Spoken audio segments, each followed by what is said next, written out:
And back to matters medicine. Here in studio is Paul Moniki, who is the chair of the Pharmaceutical Society of Kenya, PSK. We are discussing the fact that a commonly used anti-malarial drug, Cortexin, is said to be recalled from the Kenyan market for failing a laboratory quality test, terming it not fit for use by consumers in the country. And the question now here is, with the World Health Organization now illustrating that the counterfeit market in Africa is about $9 to $10 billion. It's a lot of money. What regulations then need to be put in place, especially in developing countries, to ensure counterfeit drugs are not circulating in the market? The only way to prevent counterfeit circulation, or what we call substandard products, is to just beef up the issue of regulation, as I said. That's the only thing to do, is investment in the regulation of pharmaceutical products. Right. And at least for the first time, when the president was talking during Jamhuri Day, for the first time we saw health being within the first 4 priorities of this government. And to achieve universal health coverage, one of the major things they have to do is also to increase issues of regulation in the health sector, mainly in pharma, because even if you get so many people on health, they're being treated, the products they take is very important, because that's what gives the ultimate or the final, how they get better. So we expect now, with that kind of pronunciation, that for the first time the government will allocate funds for regulation in the health sector, both in pharma and, as I've said, we need for what is required right now at the Pharmacy and Poison Board. What they do to register those products is do what's called pre-registration analysis. As in, when you are applying for that product to be registered locally, you take to the lab, it's analyzed. But someone can, in the stage of pre-registration, take a good sample.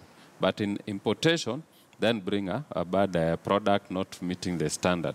So what needs to be done, what is most important, that they should be active for participation from the Pharmacy and Poison Board and from post-market surveillance to randomly go to the market and buy the product which they have registered to come to the market, to get them and now analyze on a regular basis. So that if I know my product is subject to analysis through randomly and a batch throughout the year, then I'll be very careful not to make sure that I only release quality products. Because if it is analyzed and is found to be substandard, then I face the issue of first the cost of recall, too, even that product being deregistered. But since most manufacturers and importers know that doesn't happen, I know the process is now being put in place to start that process, but it needs to be done as good as tomorrow and in a big scale, not a few molecules only. All right. And what can Kenyans do? When you go to the pharmacy, is there anything you can look out for, tell you this is a counterfeit product, this is the original product? No, we don't use the word original and counter. There are only two in pharma sector. Sometimes when I talk to media, I know you are not experts in that, but the terminology used is either you use an innovator brand, or that is the company, the brand which innovated that particular molecule. The other one is a generic of that particular generic product, which is now a subsequent brand after the patent has expired from the same molecule. So can Kenyans, when walk to the pharmacy, know whether a particular product is of high quality or low quality? No, it's not possible. And can a pharmacist sitting in the pharmacy be able to do that? What the pharmacist can do is to ensure the product they are stocking is registered. So once it's registered, now I'm supposed to have the benefit of faith that actually it is of good quality and that particular batch which has been supplied from year to year is the same as the one which was, in terms of quality, with the one which was sample submitted for registration purposes. All right.